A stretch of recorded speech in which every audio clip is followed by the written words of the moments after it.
Welcome to the First 40 Sports Show with the Goon Squad. Is yours truly with Ice Water. And here's up. Like, comment, subscribe to our channel. This is the Goon Squad. We have a lot of other shows on this channel. Chocolate, 108.1 WYDL.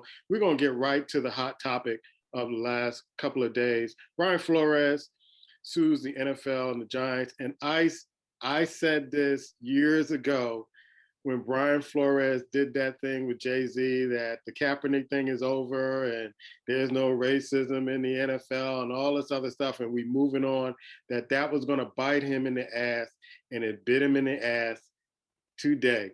And so I know I'm going to give preference to you to chime in to what you have to say, but I'm going to start off saying I can't hitch my wagon to Brian Flores with this. I can't do it.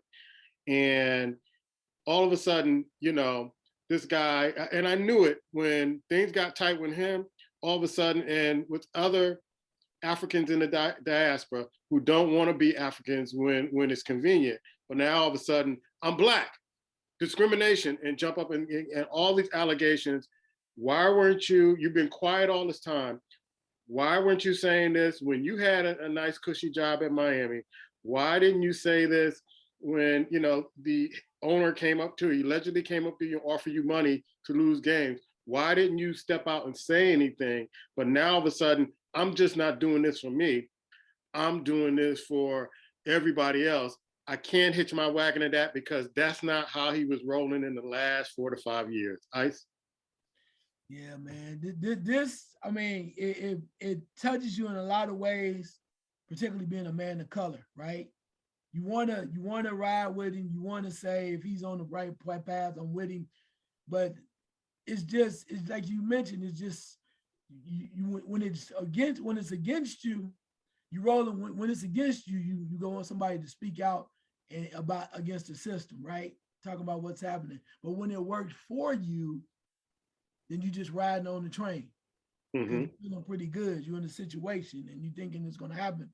But when it all unfolded for him, I'm just like, a lot of stuff he's saying we already knew, man. That's the only problem about it. I mean, I've heard a few other guys say this in the media that it's nothing new, bro. Everybody know that. I mean, let's be real. Who doesn't know we got 32 NFL owners, right? None of them of color, right?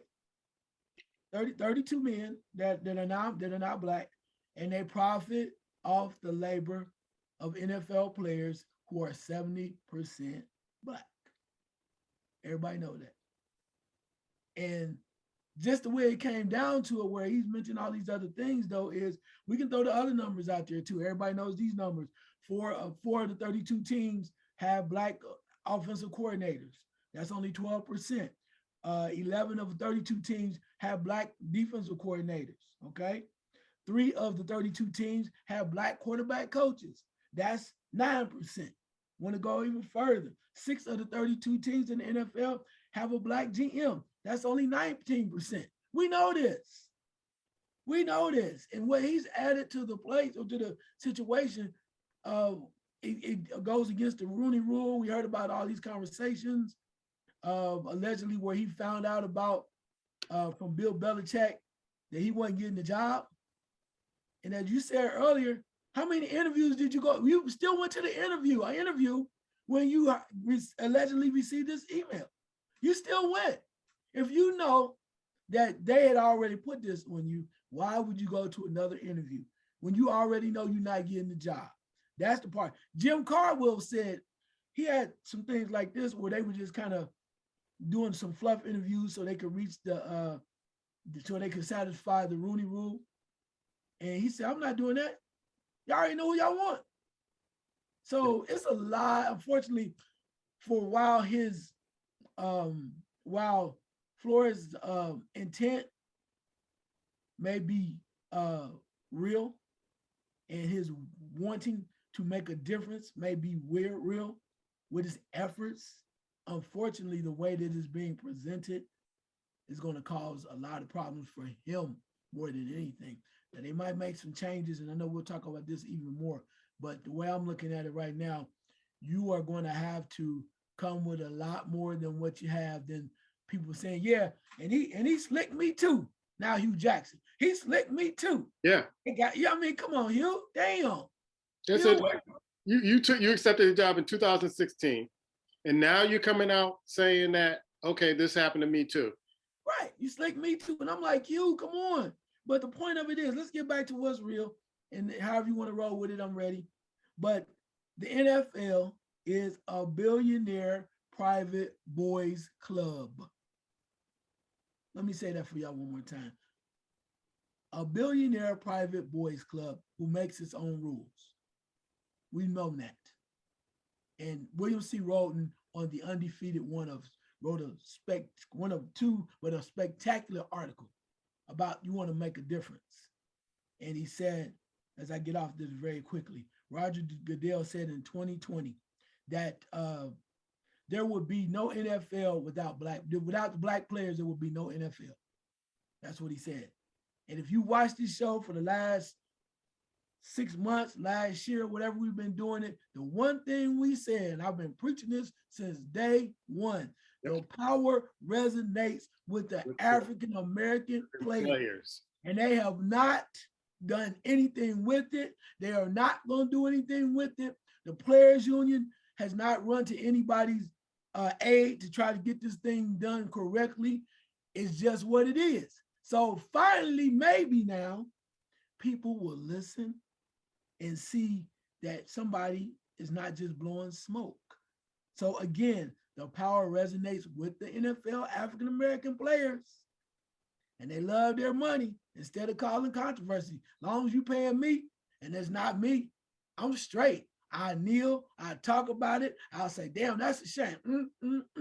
But at the end of the day, I need my check because I ain't dealing with Cobra and no insurance.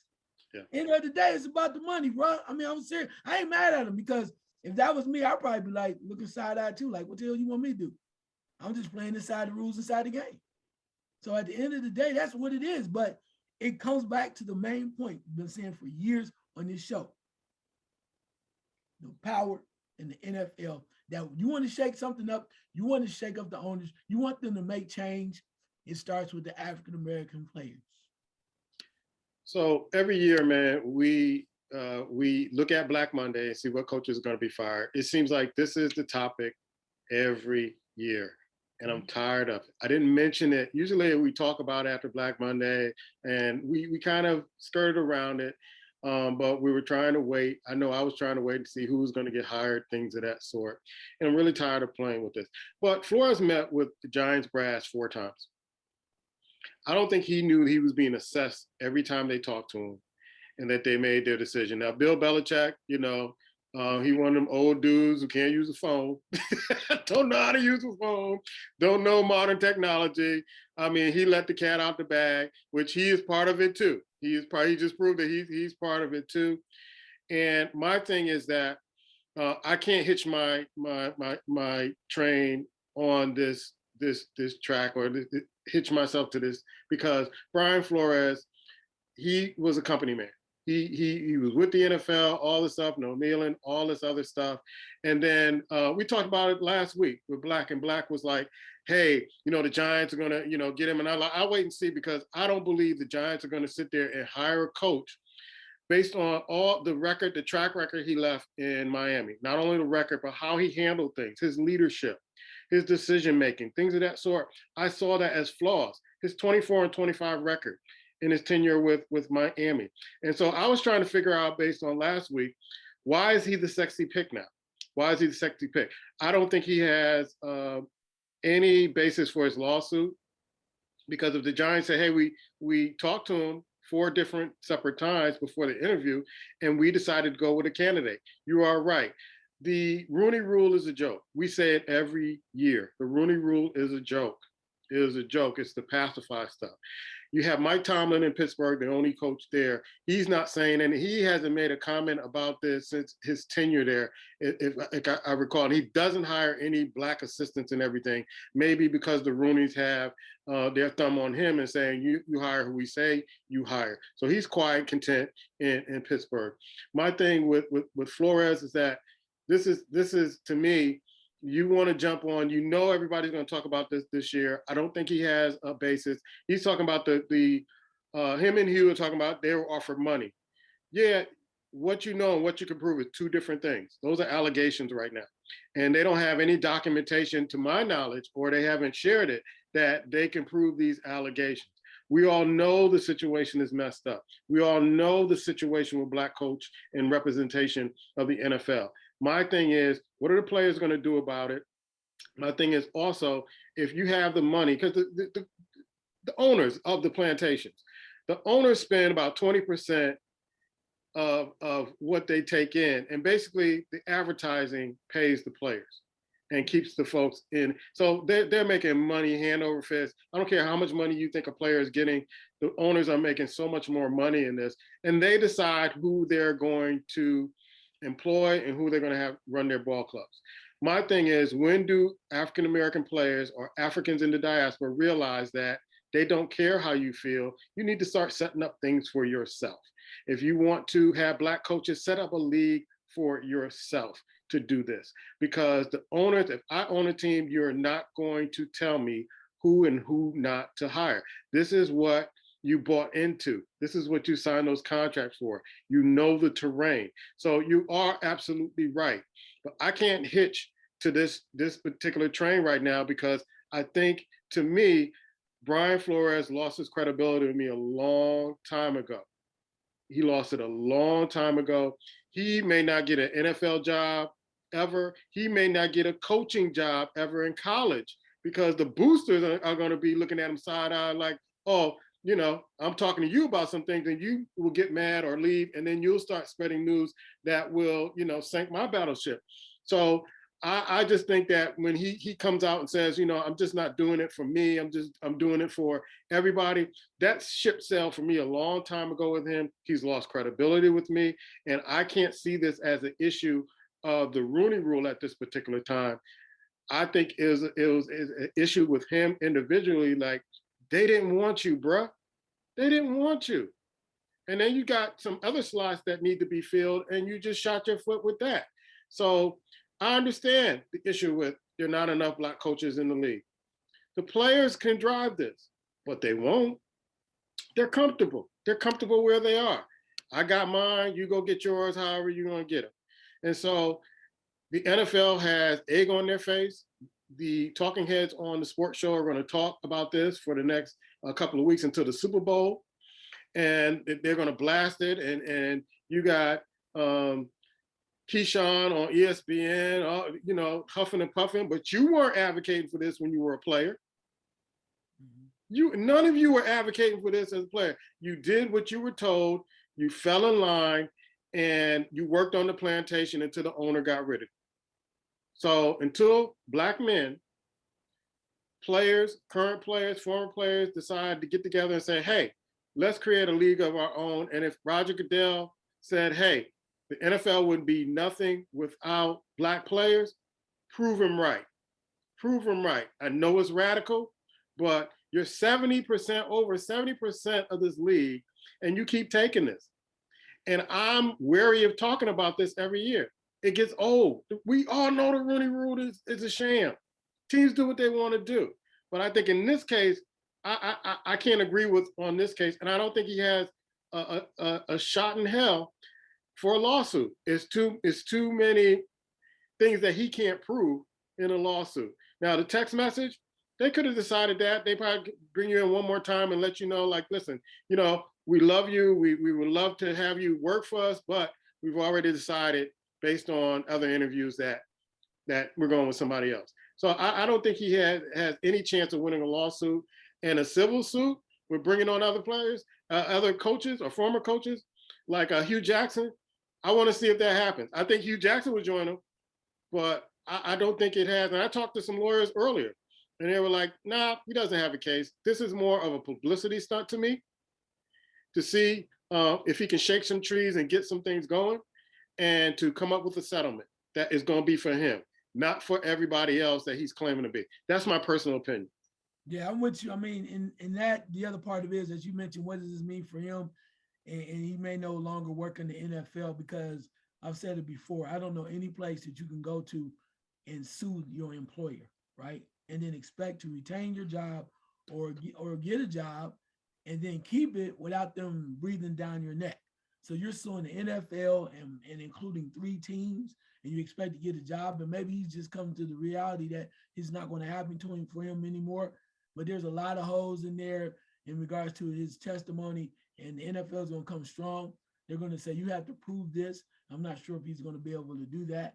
And in the background, a lot of players are shaking their head, and other people are like that. You might get a few people that will speak out on it, but until, as you mentioned, that the players step up and do something, that's going to happen. I told you a number of times, give me 5 of the top African-American players when the whole Kaepernick thing come down.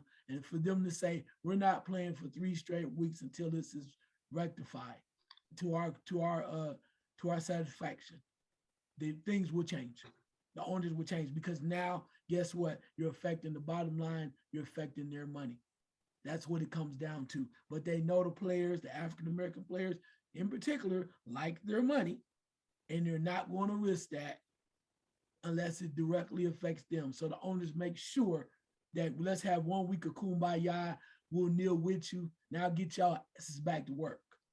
Because it's all about the product and the final and the bottom line. And that's what it comes down to. And unfortunately for Mr. Flores, it's going to be very difficult for him to do that.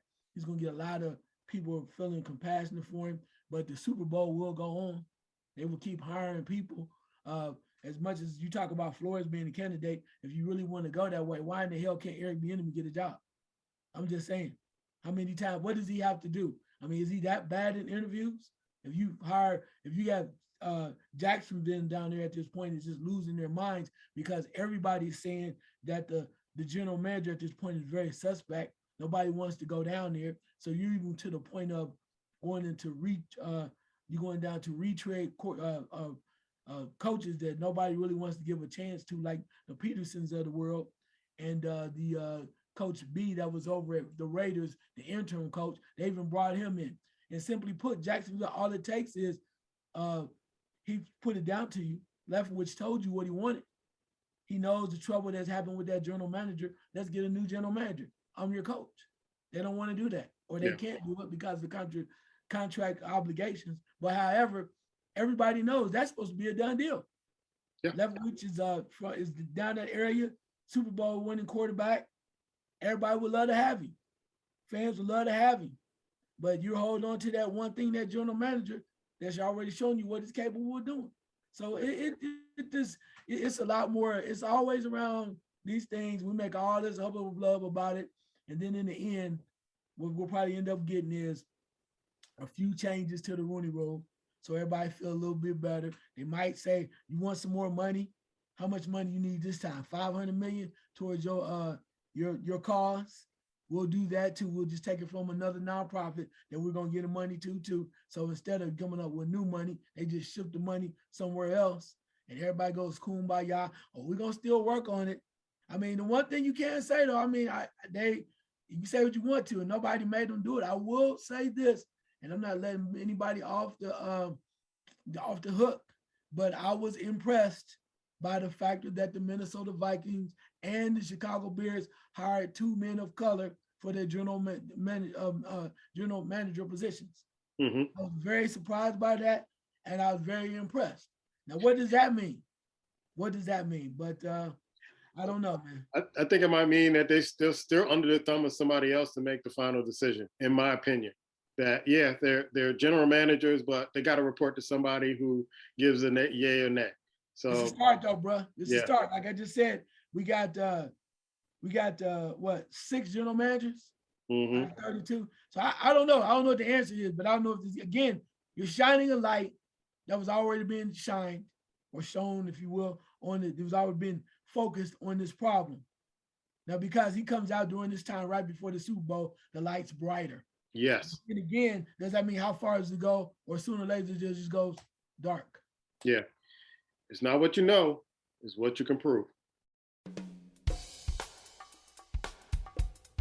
The Raiders are disappointed with Josh McDaniels. Josh McDaniels finally leaves the New England Patriots and from being under Bill Belichick. and some of the players are rumored to say they're not happy. They wanted the interim coach to remain there. What are your thoughts about Josh McDaniel finally taking on a head coaching job with the Raiders, no doubt? And when he stepped in there before the interview, he made an announcement to Mr. Davis that Tom Brady fumbled the ball. Well, I tell you what, when you're trying to really impress the people where you're going to, then of course you say all kind of crazy stuff. But I mean, it's water over the bridge. No championships are gonna be exchanged, right? So you can say anything right now. But so people have you in their favor. But I'm not. Oh man, McDaniel. I mean, what are we gonna do? Because we just don't know. He's been around with the New England Patriots for so long that we're waiting for him to show us that he's capable. You find it ironic that the Raiders hire him accordingly, also because they hired a new general manager or general manager that also was under the New England umbrella. So they're very familiar with one another. And to bring in Josh McDaniel at this point, it just makes you shake your head because you just finished with Gruden, right? Now, you as much as you may love Josh McDaniel, he has a lot of credibility because he was under the New England umbrella. The one thing you have to say is what kind of he has maybe 1 or 2 years of experience as a head coach when he was in Denver and it didn't turn out too well. So he went back over to the mothership and tried to get some more love. And then he took the job in Indianapolis. You didn't like that. You turned that down. Frank Reich takes it and does pretty well. So the question is he truly a leader of men? Can he make a difference with the Raiders? And I think that's what the Raiders players are looking at. They're like, hell, what has he done? Who has he led? You're great in New England under somebody else's guidance, right? And then too, the other people are going to point at the skeptics are saying, how many of the coaches coming from that Belichick tree have done any damn thing as head coaches? Great coordinators. But once they leave the nest, now what? Where is that? From Bill O'Brien to let's keep going down the whole line. Yeah, I mean they don't fare well. Right. So it doesn't translate. There's that's a big reason why the Raiders team is probably shaking their head. Plus, to the way that the interim coach had the Raiders play to make the playoffs. The way he had them motivated and they wanted to play for him. Now you start all over with somebody that's truly foreign. So I don't know, but maybe they know something we don't. And it's their team. So one of the 32, right? They can do what the hell they want to because it's their money. But time will tell. What always really I come to the realization over the years, because I followed the Raiders over the years. You all know I follow 3 teams in the NFL, the Giants, the Steelers, and the Raiders. It almost seemed like the Raiders always finds a way, ever since John Madden and Coach Flores left. It's almost, and also Art Shell. They always find a way to get in their own way.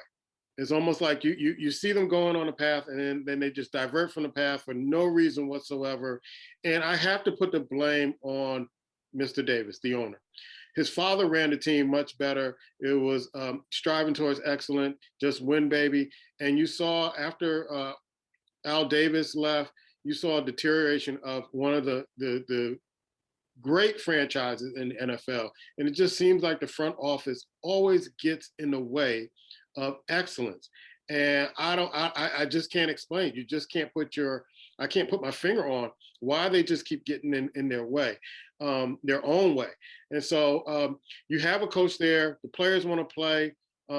What the classic thing that I think that the ex-coach, the interim coach did was after they lost, he wrote letters to each and one of the players.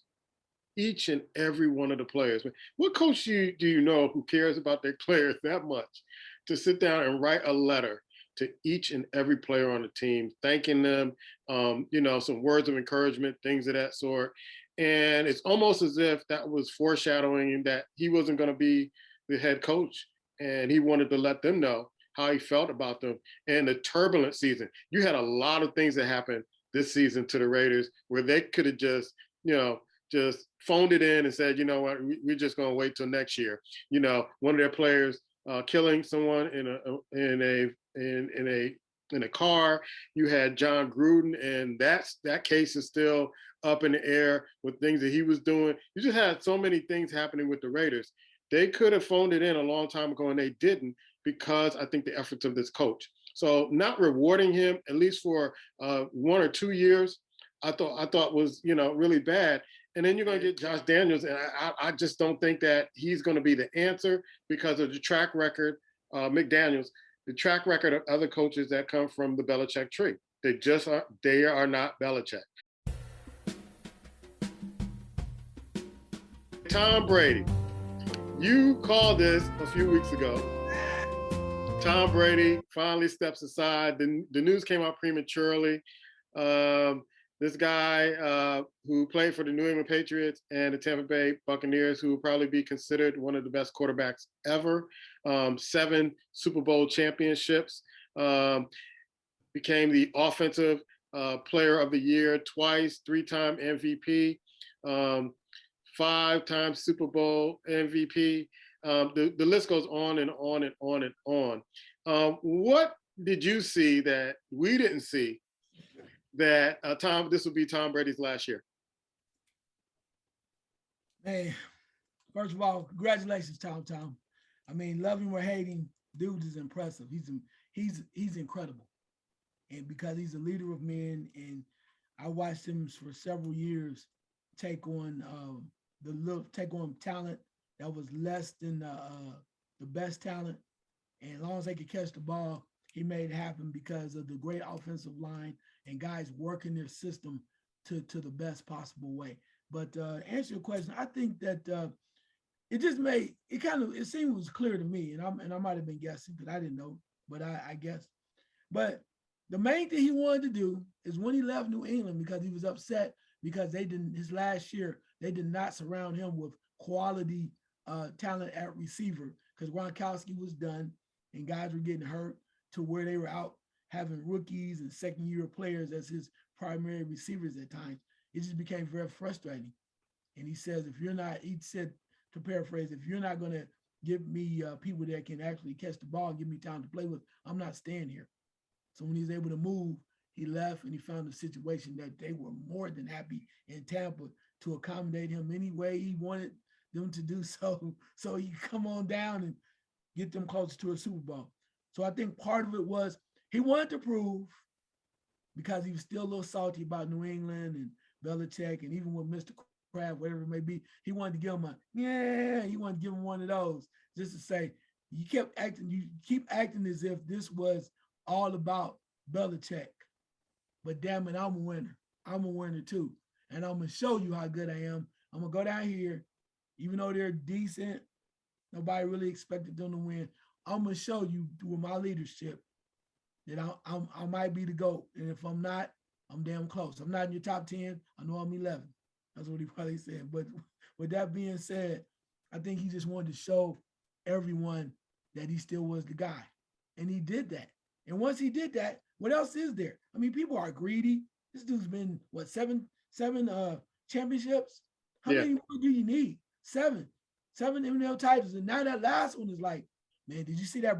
Everybody can say, love him or hate him. That damn Brady did it again.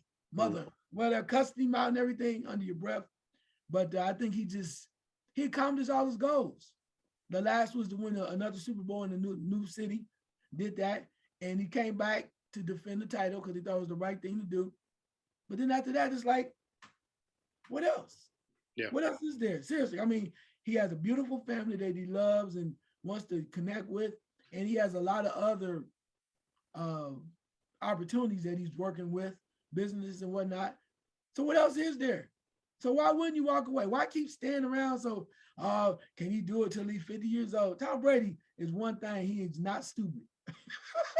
If he's out there, he can still play. He may not be able to play the same way. He may not be a Lou the Rush coming straight up the middle. I give you all that. But the man knows what he's doing.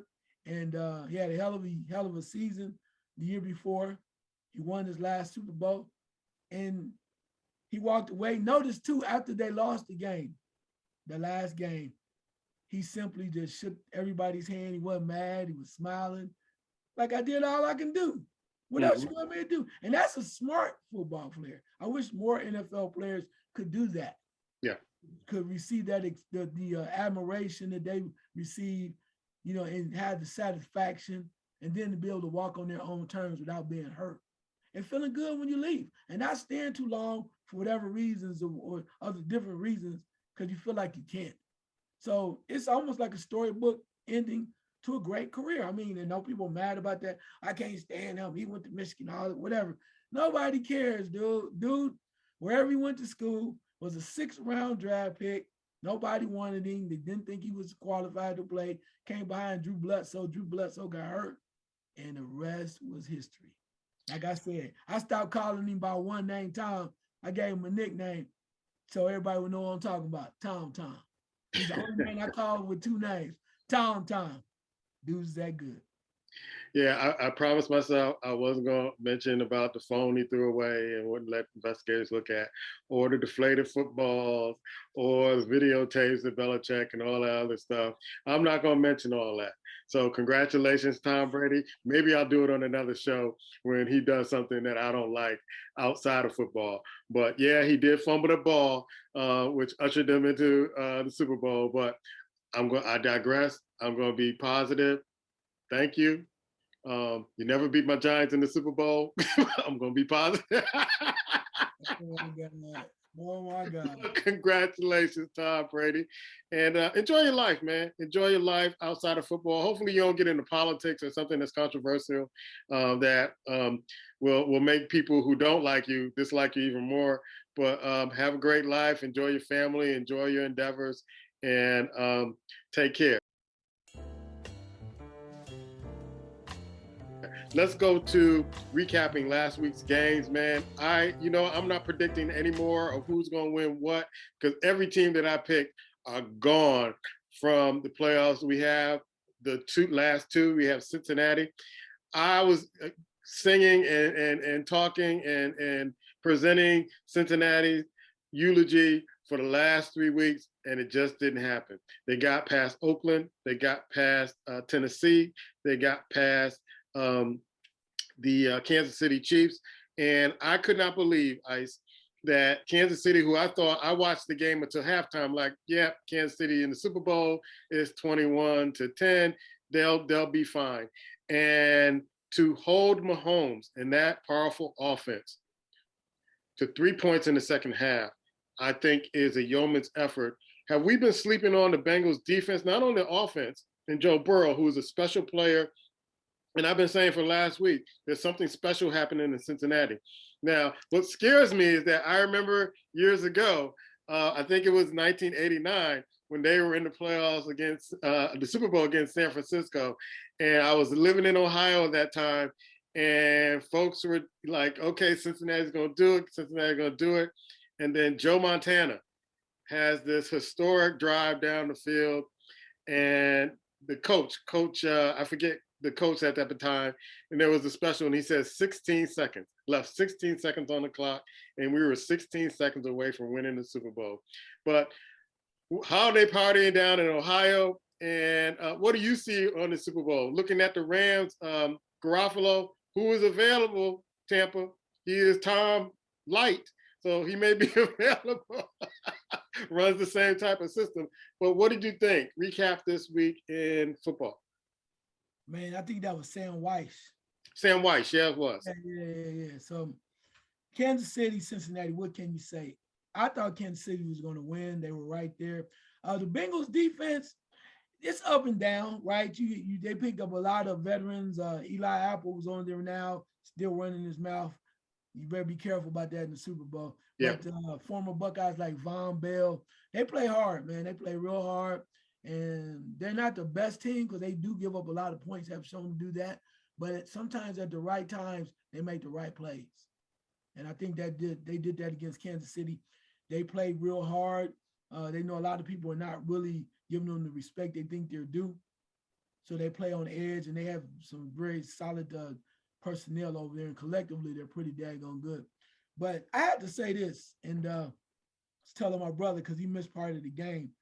And I don't know if you call it the Bengals defense or bad play calling by Andy Reid or Yeah. a letdown by Patrick Mahomes. Because if you were to tell most football fans that love football and watching this game, we are talking about the Kansas City Chiefs in the fourth quarter having the ball with 1 minute and 30 seconds to go. First and goal at the Cincinnati 5. And you tell me, and I know the defense came through, that Patrick Mahomes is not going to score a touchdown within three times, three chances, maybe four, not going to score a touchdown. Because the one thing, and they suffered 2 sacks by Cincinnati. Right. And it's almost as if Mahomes wasn't even trying to run at all.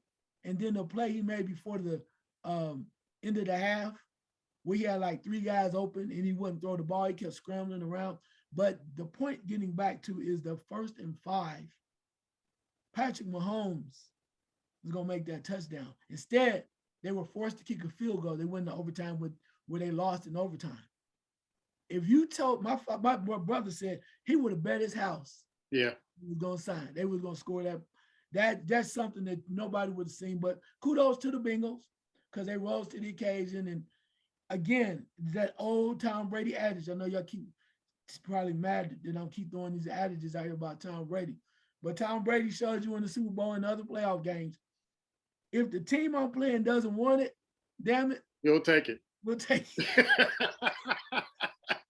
That's what the Bengals was like. Oh, y'all want it? All right, we'll take it. With no shame in our game. You don't think we're supposed to be here? And that's what they did. They rose to the occasion. Kudos to the Bengals. They got an opportunity. But when you look at the Rams and 49ers, I thought the 49ers would win simply because they had they had defeated, I think the Rams the last 6 times, something to that effect, 6 or 7 times. And we wanted to know whether or not Matthew Stafford could rise to the occasion. Right? Future Hall of Famer, as Black said, Matthew Stafford. Yeah, but whatever he is, he showed you now that he did his job and they stepped up, and the Rams defense came on like it was supposed to. And it's hard to come down on Jimmy Garoppolo because in the last drive, the offensive line just kind of folded. It collapsed, yeah. Yeah, but the 49ers had the opportunity to win it, and they didn't take advantage of it. Let's look at it with about 9:40 left in the entire game when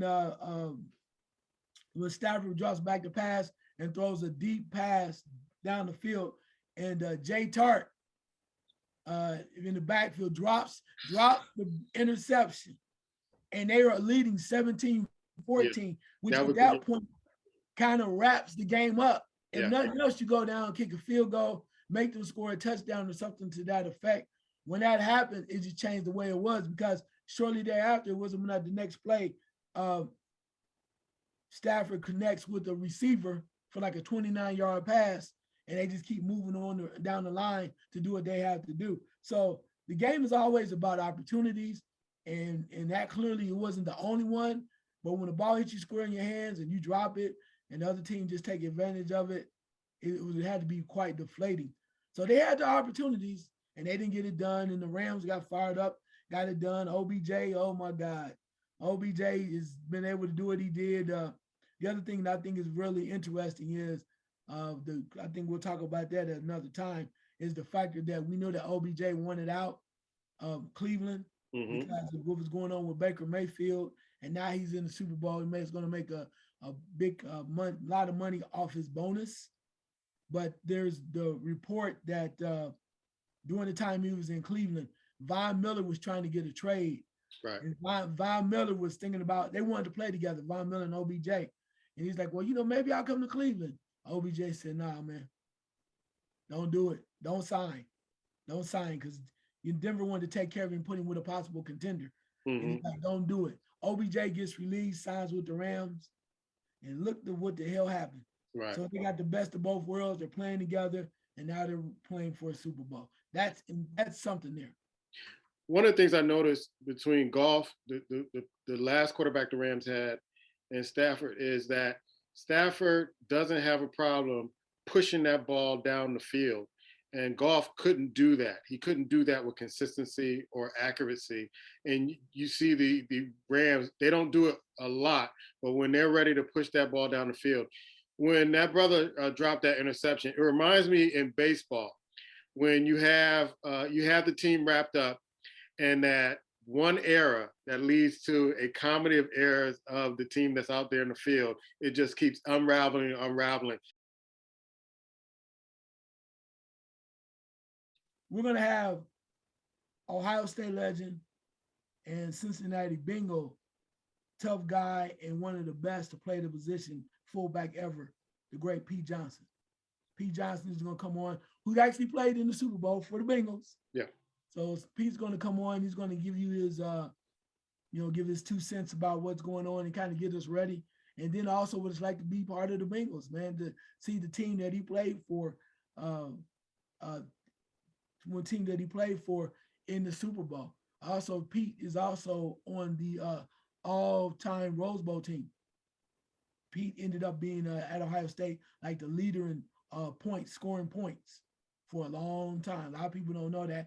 And he, of course, is the guy that was the fullback that blocked for the only two-time Heisman Trophy winner, Archie Griffin. So looking forward to having Pete next week. Yeah. I wonder if, current players are outreaching to him to talk to him about his experiences so that they can get some good experiences from him. But it'll be great talking to him next week on this show. College basketball, man, there's been this is crazy, bro. Auburn still holds on to the number 1 seed. The next game they're going to play is on Saturday against Georgia. Gonzaga, number 2. UCLA moves up 4 spots to number 3. Purdue moves up 2 spots to number 4, followed by Kentucky. The SEC is looking like the SEC in football when it comes to basketball. They are banging it out. Every game you watch in the SEC is really good, and Kentucky is getting back in the fold. They're leading Vandy right now. They're playing Vanderbilt. Kentucky's number 5, I mentioned. Number 6 is Houston, followed by Arizona, Baylor, who caught it on the chin over the last weekend. Duke, I keep telling Black, Duke is a top 10 team. They're a very special team. I'm keeping an eye out for them. It's just not because Coach K is leaving after this year. Duke they're not the regular Duke team. And I think that's what people are kind of expecting.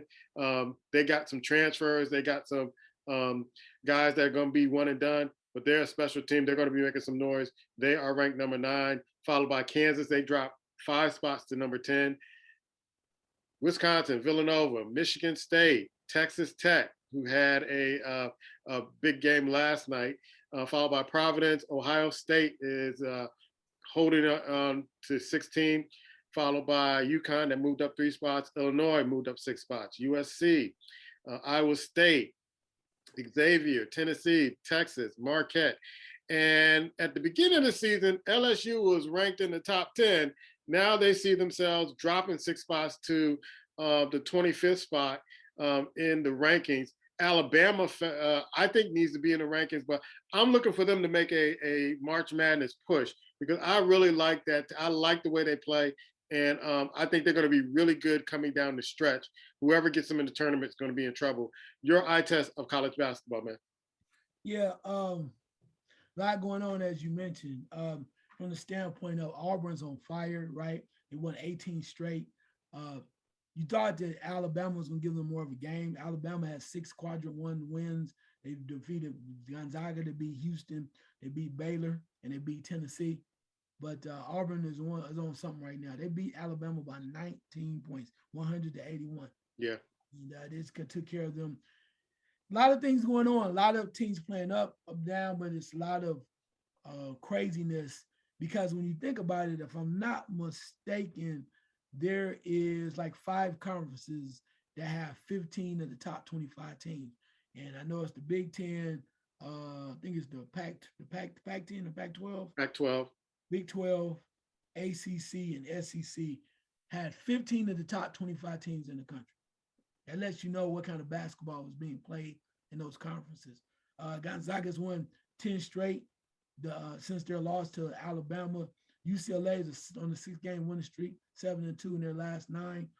Baylor 19-3, and they play Kansas coming up. That's the next big game at Kansas. Arizona versus UCLA on Thursday. Another game. Arizona came off a very tough loss. Purdue with a huge win over the Ohio State Buckeyes. Purdue is another tough team that you have to watch closely.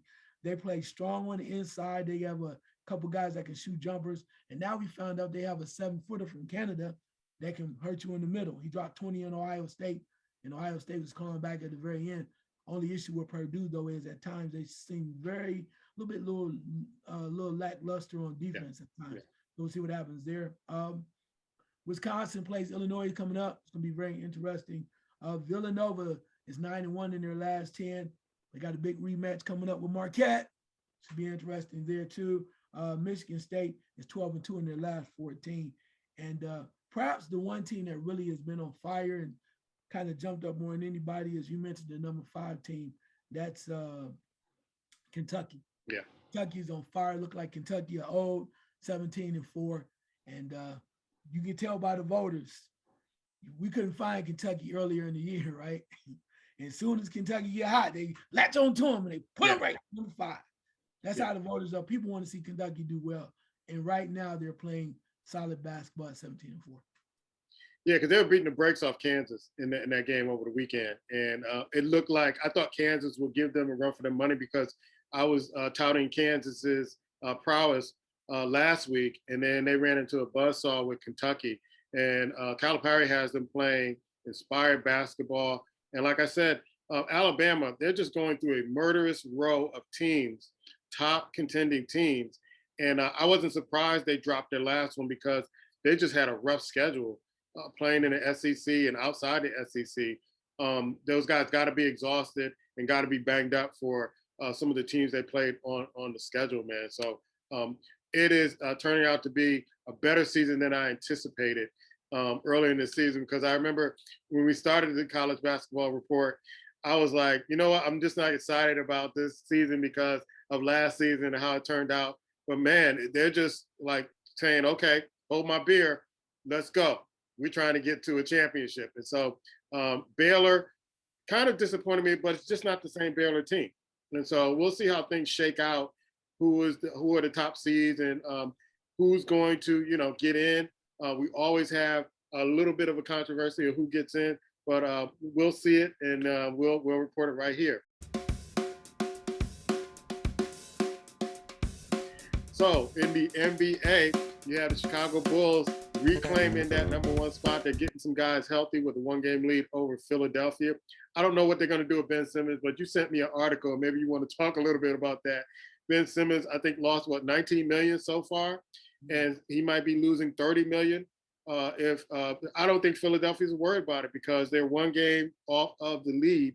They seem like they don't need him. I don't know who's going to trade for him at this particular point, but I want to get to a place where I can sneeze at night, losing 19 million and not change my mind about making my money at this particular point. Miami, who was in first place, they're still 1 game behind Chicago. So we'll see how long Chicago holds on to that. Followed by Cleveland. Cleveland's still surprised. Milwaukee, they just want to get to the playoffs, it just seems to me. They're not really trying to outdo themselves during the regular season. Milwaukee, you have Brooklyn, who is 3-7 in the last 10, followed by Charlotte and Toronto in the top 8. But Boston is right behind Toronto. And there are rumors that they're trying to make some trades and make some things happen to turn it around in Boston. In the West, you still have Phoenix, who I think won 18 in a row so far. So they are prime and ready for the regular season, followed by Golden State, Memphis, who's playing my Knicks right now with a 10-point lead. Followed by Utah, Dallas, Denver, Minnesota at the number 7 spot. Clippers at number 8. And guess who's at number 9, Ice? The Los Angeles Lakers. So, Westbrook is saying, hey, as long as we get in the playoffs, the record is 0-0, but you got to make the playoffs. And they may be hoping to get the playing game. I don't know. So we'll see. What is your eye test on the NBA? Yeah, it's a little bit wide open. I think a lot of people were talking about when the movement, who's going to step up? Because you mentioned about Phoenix and winning 18 straight. Like I said, the regular season is great, but it doesn't mean anything when the postseason starts. But I think to watch how Chicago got back up to the top of the East says a lot about them. I'm gonna talk about that Ben Simmons situation real quick because I think something I found out something I'm not sure everybody was aware of, and I'm sure that this made a significant difference as to why it could not be traded or was not traded. I found out I didn't know this that while we talked about him losing money and just acting all kind of crazy and whatnot, one of the things that came up is that Ben Simmons has not been vaccinated, right? Not been Okay. vaccinated. Wow. So that's teams don't want to mess around with that because it's kind of like the Kyrie Irving situation, where depending on what the situation and what team he goes to, he may be able to play only so many games, right? But then we found out recently, now he's been vaccinated. So now it opens, Really? yeah, yeah, he changed his mind or whatever. And reports are initially said no, but he now, since that point, has been vaccinated, which opens the door for now any team to go, yeah, we want him now because we know he's full time because he's been vaccinated. I'm not sure if a lot of people know that, but now he supposedly has been vaccinated. So I think that opens the door. You might see something happen a lot closer than it was before. Because when you didn't have that information, all we heard was Ben Simmons was doing this and Ben Simmons was acting crazy. Ben Simmons is something's wrong with Ben Simmons. Mm-hmm. But we don't talk about the other teams saying, hell, he's not even vaccinated. He only gonna play part-time. We don't want it. We'll see if that makes any differences there about the fact that he's been vaccinated for teams wanting to trade for him. But looking at the rest of the league, it just interesting to me where and I'm gonna go out to the West first, where we look at these teams and you say, well, there's somebody usually losing a player or players on the injury list. And as much as we want to say Milwaukee's just coasting, I know I switched back over to the East, but I saw something the other night, and this was at Milwaukee, where Denver beat Milwaukee by 36 points Mm-hmm. without Jamal Murray. Without Jamal Murray, and Milwaukee was pretty much on point. And it just goes to show you that on the right time, right situation, anything can happen. I think it's a lot more parity than we want to believe. And then you come back, I think, the next night, and then Minnesota takes down Denver. So it's all over the board. I want to see how things play out. You just have teams like Cleveland trying to make it through Miami. I'm not sure what Philadelphia. I think they still are lacking a lot, even without Ben Simmons, even though MP is playing lights out and having almost an MVP career. It's still to the point of what does that mean when we go to the playoffs in the half court type basketball? Can the rest of your cast rise up to the occasion and step up? I really want to see Chicago in there. I like Chicago. I like the way that they play. They play strong. But I think it's so wide open right now to see where everybody is. Minnesota's number 7 in the West. Clippers are at 8. Golden State, I still think when they get Wiseman back and Draymond Green, they're going to be a force. I think it's going to be a solid tournament. I don't see a favorite, but I think this will makes it good. This will makes it good as we get prepared, moving towards the All-Star game and then out the All-Star break and then head to the postseason. Yeah, I'm really curious on what's going to happen by the trade deadline, because usually things kind of, it's like a quiet before the storm on teams really negotiating, trying to figure out who they can move, how they can move. I know that there have been talk. I've been reading some stuff on Yahoo Sports about Westbrook to the Knicks, which would be idiotic at this particular point. They got a nice little squad there. They need some tinkering. They need a few other players to get that team back to the playoff team that they were last year. I think the kid from Duke that was at Atlanta, I think is Atlanta traded to the Knicks. I think Reddick traded to the Knicks. So all they need is Zion Williamson, and they can have Duke East. But I don't know. We haven't heard from Zion. I know probably they got him on a crash bash diet trying to get him to play in New Orleans, but I don't think he wants to play there anymore. So it'll be very interesting what they do with Ben Simmons. I think you talked last week about Boston maybe trading some of their players, and it's like they got to do something different in Boston, and it may be a drastic change from the team that we know. But it should be exciting to see who gets traded at this particular time. I'm looking forward to it. The All-Star break. Memphis seems like it's the hot team. Cleveland seems like it's the hot team. But I want to see if usually after the All-Star break, teams start really gearing up for playoff position. Right. We'll see what the Lakers do. I think LeBron has been out for a couple of games and not playing with them. And so it should be interesting to see that. And has anybody heard from Kawhi Leonard? Nobody's heard from all year long. Nobody talks about him. What are the Clippers going to do in this particular situation? Is he hurt? Is he, I mean, that hurt where he just is not at the facility? Is he coming back this year? These are questions that inquiring minds want to know. So I want to go back to college basketball because the story we left off last week, almost forgot about it this week. You and I have been going back and forth over Coach Chris Mack. Louisville finally severs ties with him. What happened there in Louisville where he was doing a great job at Xavier? It just didn't translate to Louisville. I've seen many games where he had Duke dead to right or teams dead to right in the ACC and just let him off the hook. And so I've been saying that they should get rid of him a long time. What happened? What was the final draw with Louisville saying, you know what, we got to sever ties at this particular point? Well, I think part of it might be the fact that he wasn't able to connect with the players. I'm not sure if they responded to him. And some of those players were not his coming in. It's no excuse because as a coach, you come in, you're responsible until you can get your guys. But when it's almost as if the team is not responding or they're tuning out, then there's some allegations as to some improper allegations about improper recruiting and things like that, stuff they just kind of got over. And if the players are not responding to you as a coach, there's not much you can do. I was quite surprised. I told you I thought that was a good hire for them, considering coming off the Rick Pitino stuff and everything. I thought that they were trying to get a guy that really could come in and change it around for them.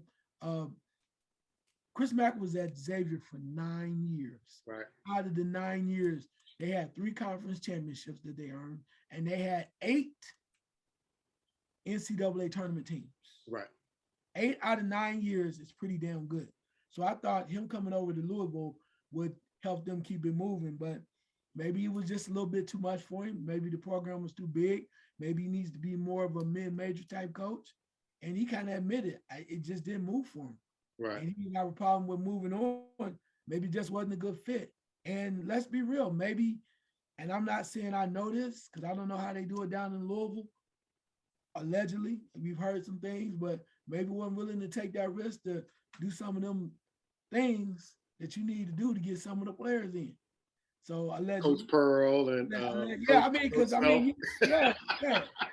You're not willing to take, do them little extra things and whatnot. But I mean, even letting boosters do those things allegedly. But I don't know. It just didn't work for him. And he said, you know what? Instead of me trying to act like something's going to be different, I don't see it happening. So he graciously walked away. And the way they do down the way, I don't know if they know about this, but from what I understand, that down in certain Southern programs, and yes, Louisville is still considered Southern, that they had that gentleman's agreement. Well, we're gonna pay you this buyout and get you on your way and let you get out the way because we need to keep moving. Yeah. So you still get paid. Probably have a non-compete unless you want to go to work. But we need to keep moving because this is not working. It's not working for you, not working for us. But here's your check. So Chris Mack was like, okay. It's like, it's not working. So it takes a lot to do that. And I think that's what happened to him. And nothing works. There's a lot of NFL coaches, a lot of college football coaches that try to be NFL coaches, or a lot of NBA college coaches try to be in the NBA. But it doesn't always transpire when you try to go to something bigger. Doesn't always work. But at least Chris Mack was man enough to go. No problem. I tried. I'm gonna go back in my corner and count my money. Yeah.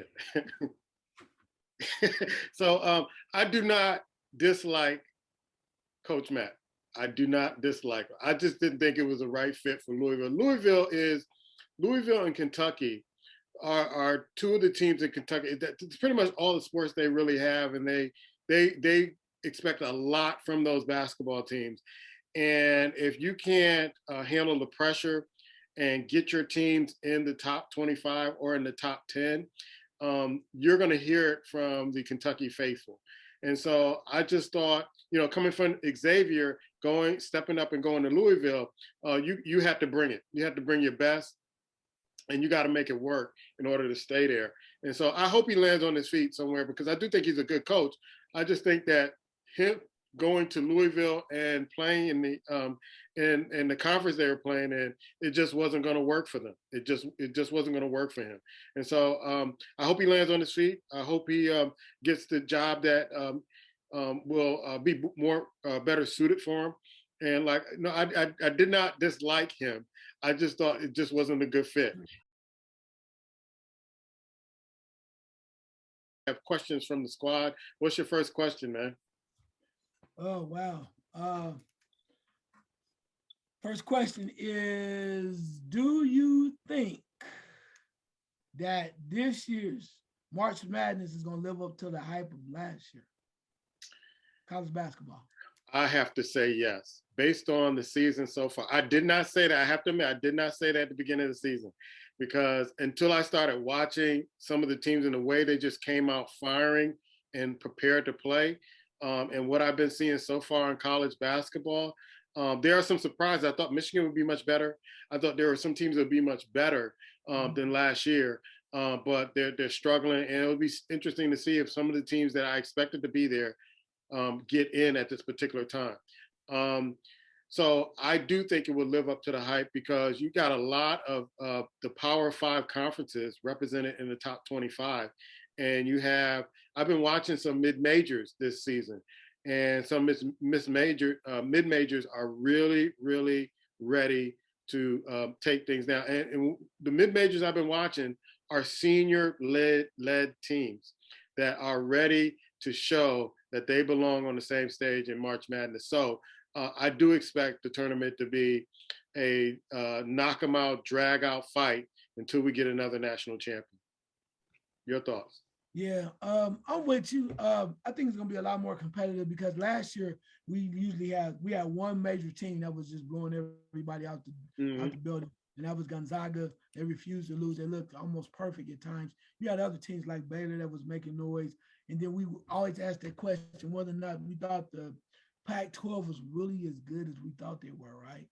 Because you had the UCLA's and all kind of other, Oklahoma, USC, Arizona, yeah. Wanted to see if they were really that good, and actually they were. They were. So, but I think now it's a little bit more wide open. It's a little bit same teams that some teams have had great runs, and then they kind of faltered. So everybody's kind of had a few chinks in their armor, which I think is going to make for even a better tournament. So you might see great. I was thinking of something the other day. You might have a 4 of a 5 matchup that is unbelievable. Right. That you just go, there's no way these two teams should be playing in the first round.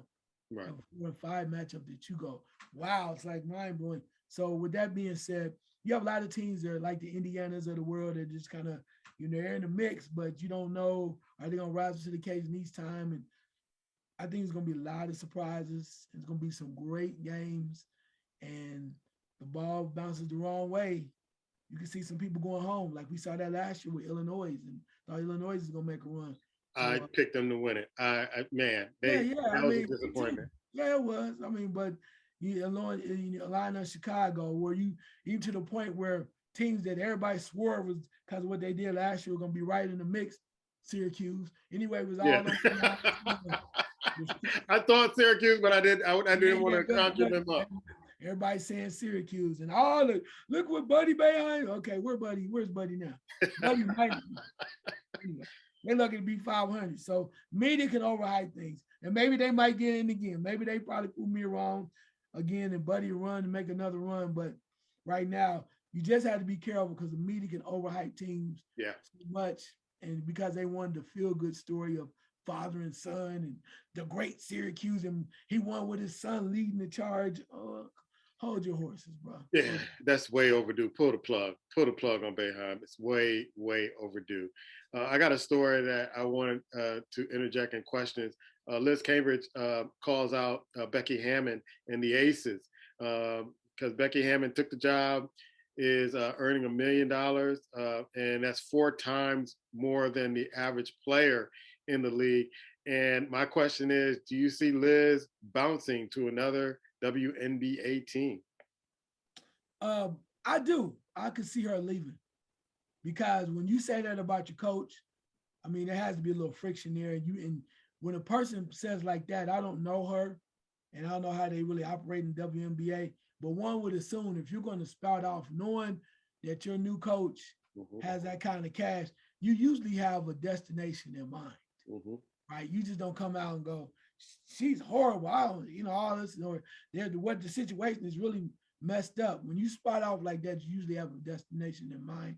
So I think that she probably does have another destination. A lot of people moving around. Um, and I understand from a player standpoint why she'd be frustrated, but the salaries are the salaries. You got to raise, right? The top players are what it is. Unfortunately, this is based on what you bring to the table, what you bring in the income, what drives it. That's why the NBA is doing what it's doing. Yeah. But you're like the little sister, and they do it because they want to do one, be politically correct because the child Title IX, right? They want to make sure everything is above board, but at the same time, it's a reason why the WNBA, and no disrespect to the game, but it's a reason why I said all the time why that league plays its game in an off basketball season. Yeah. They don't want to compete with the other, even women's basketball, college basketball. They don't want to compete with that. And maybe they can't. So they put them in a time where it should be more conducive for them to get more revenue, perhaps more viewers, because they simply have not been able to compete. And the NBA is like, we're backing it, but we're not doing it at that point. So I understand where she's coming from, but things seem like they might be changing just a little bit, where now you might be able to stay over here in the States and make a decent living. If you think you're ever going to make it to the point where the NBA is that kind of money, no, you're not. And I'm not trying to be mean, but I'm being honest. If you want to make that kind of money, WNBA is going to start pulling in some more fans, some more mucho dinero for advertisers. So then, as you said before in football, the ads are what pay the players' salaries. So if you want that to happen, y'all gonna have to start dunking or jumping off the side of the backboard or something to more or less. And I know that's over the top and it's a little bit embellished, but the crowds are going to have to be improved. More people are going to start watching, so more money can be shared with the players. Until that point, you're going to have a situation where an owner with Las Vegas Aces wanted to just kind of change the narrative, and also too by bringing in Becky Hammond, even though the player didn't like it, he's already making money because now everybody wants to see her, and of course all of the advertisements are coming out. So whatever he spent, you're already getting back. Again, sorry about that, players, but it is what it is. Yeah, this should be very interesting because if she's making 4 times the average player's salary, then it begs the question: do people come to the games and watch the games because of the coaches or the players? I believe they watch the players. So I think she's gone. I think she's gone. I just think she's waiting for the highest bidder. It may not be a million, but it'll be close enough to it to lure her away from the Aces. And I do think you're absolutely right. She has something in the works. There have been teams talking, agents talking to lure her away from the Aces. And if the Aces don't step up, and she's a primetime player that they need, if they don't step up, then she's gone, and I think that hurts them considerably with their chances of winning a WNBA title. So they need to step up, and this really kind of puts the WNBA in the spot. You got to do something more about getting more advertising dollars to pay these players, and you got to figure this out because if I was a player and I had a coach that was making 4 times as much as I am, I may have to go back to Europe, bro. I may have to go back to Europe to make that type of money if you're dead set on not paying me here. So I would have to take that chance at this particular time because of course you have family here, your friends are here, you want to play in front of your home crowd, but you want to make a good living while you can playing the sport. And I just think she's gone. It's just a matter of time. I see within a week or two maybe a decision will be made. for the highest bidder. And good luck to you. And I appreciate her calling the WNBA and the Aces out on this, because this is really overdue. Last second shot. Yeah, my last second shot is a little bit more serious. It just touches my heart and my brain and everything. And I'm talking about the recent passing of Chelsea Christ, former Miss USA, who actually took her life recently. I think she was 24 years old, and it's just tragic, man.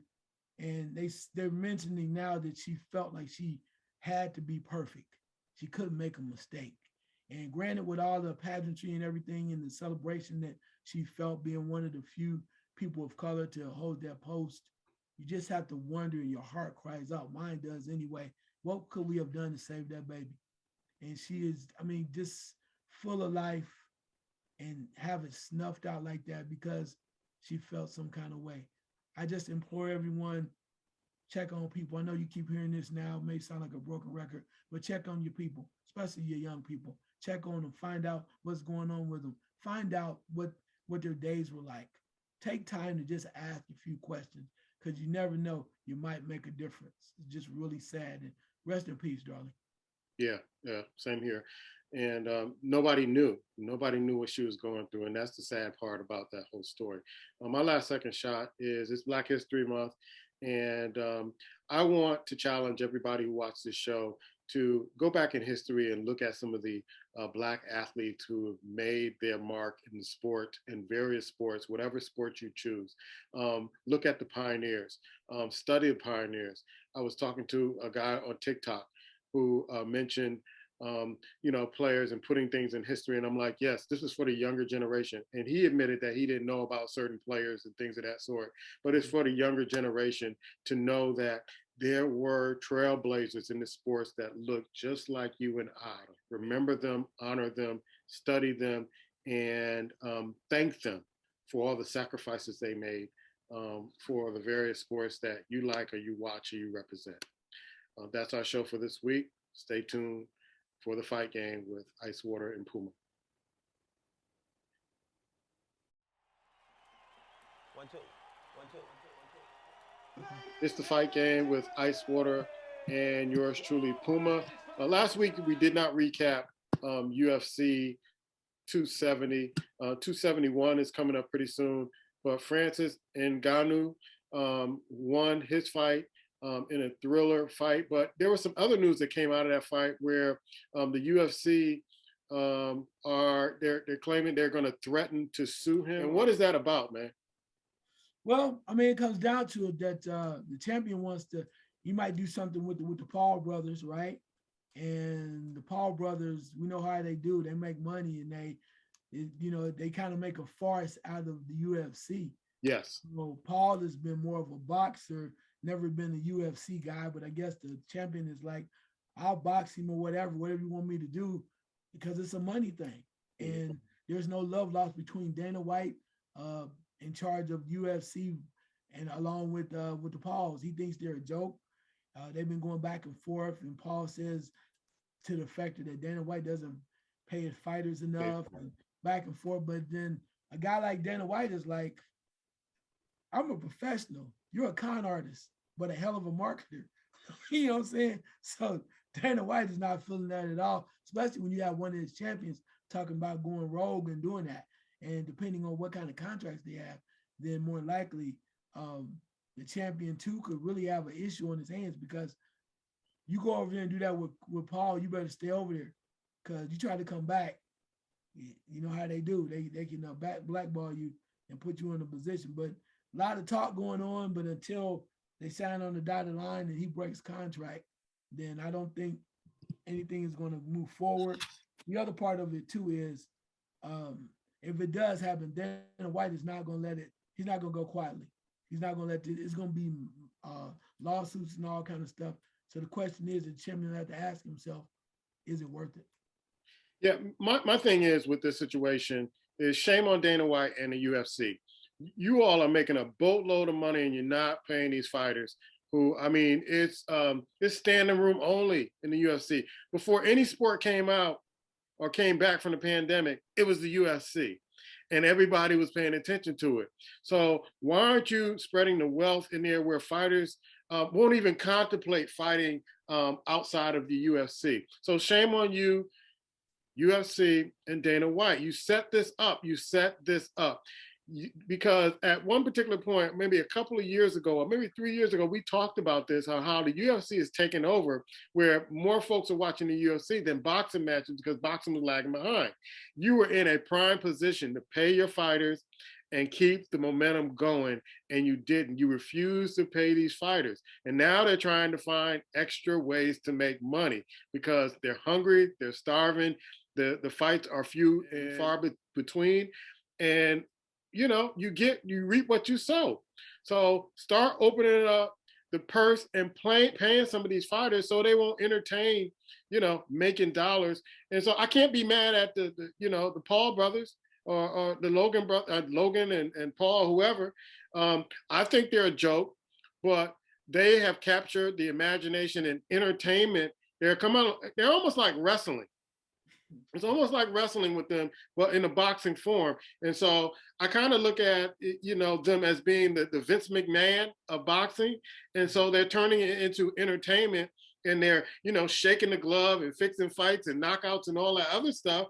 But shame on you, UFC. You should have saw this coming and say, you know what? In order to stay competitive and keep our best fighters and keep fighters in the UFC, let's pay them. So I'm not mad at what those guys are doing, the entertainment fraction of boxing. I've seen this hurting boxing, and I've seen this now it's hurting the UFC. And so if you want to avoid these lawsuits and avoid folks going over there, because every UFC fighter, well, there's about maybe a couple of them, they got embarrassed. They got embarrassed fighting in boxing rules and falling for the bait, fixing, whatever. But it's on Dana White and the UFC. So pay your fighters.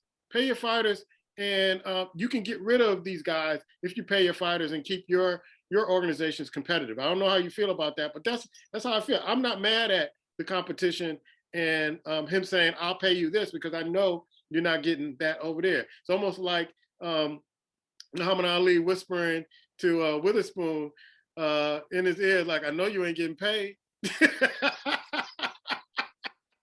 I know he ain't paying you. So, get out your contract and get paid. Yeah. I mean, I see it from both ends, and I understand why they want to do it.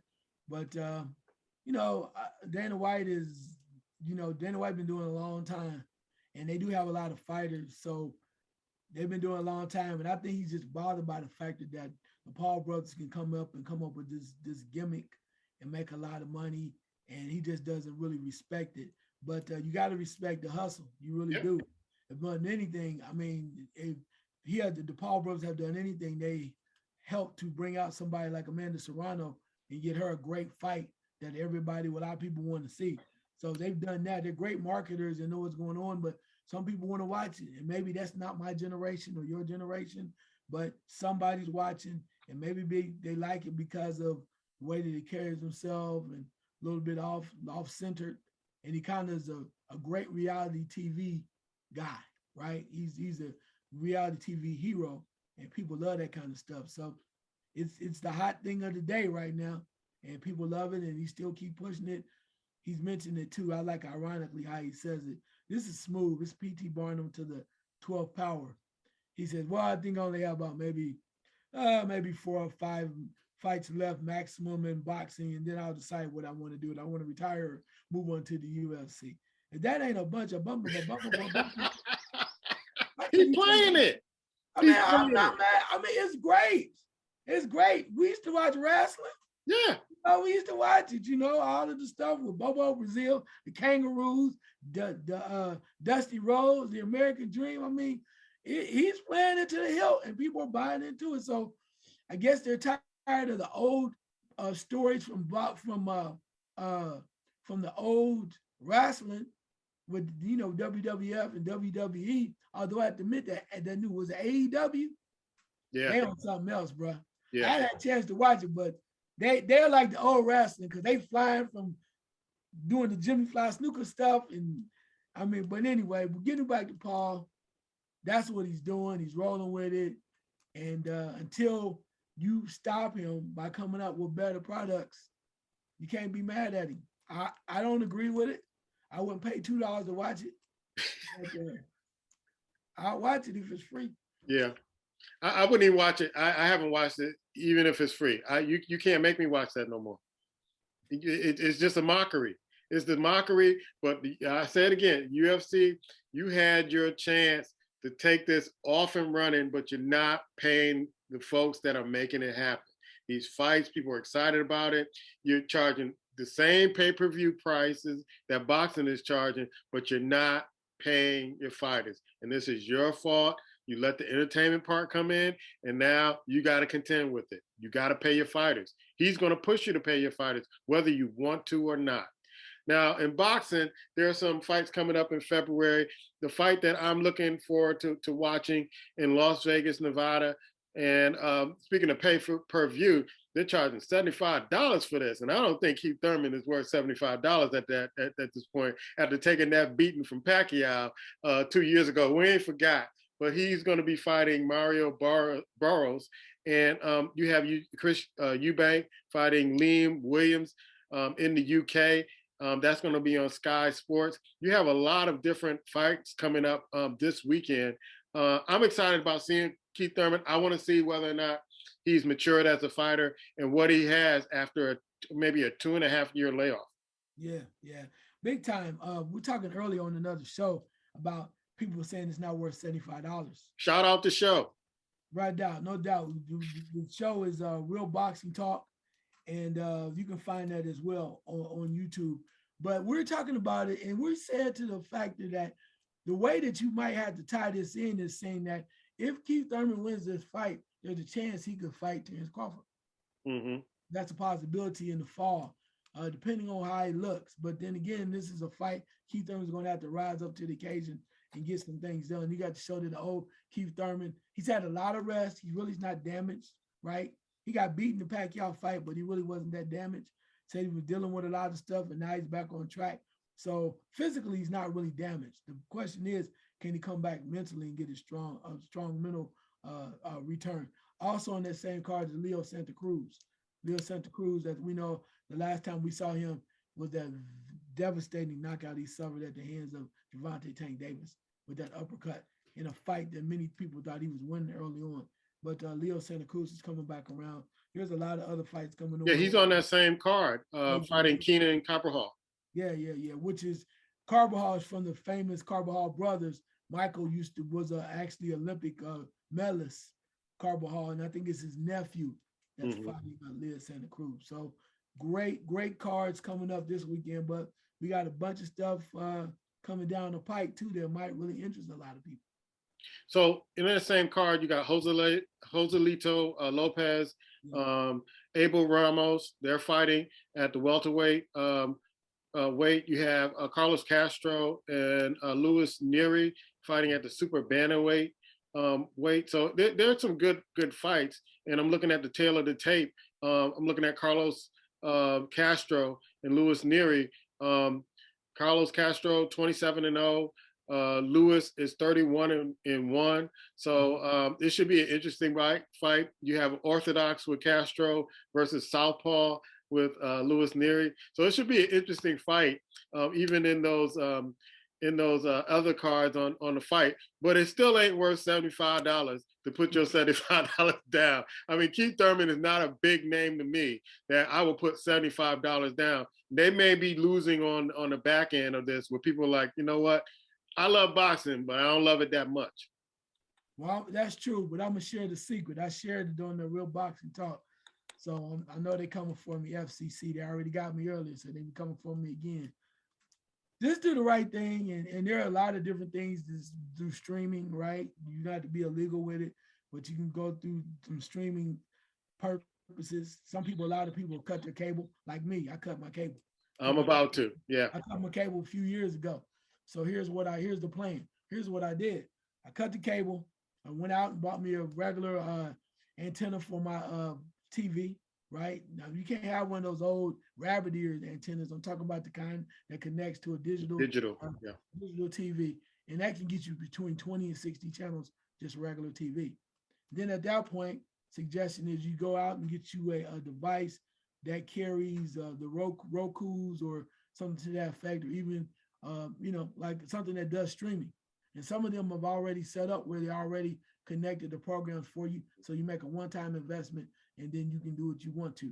And then of course you get your Fire Stick, get that program for yourself, do what you got to do, and then you can watch anything that you want to, just for a small investment. So again, I probably, if you by cutting your cable, I told them on the other show, I probably saved you thousands of dollars. Yeah. Nobody else is gonna come out and do that.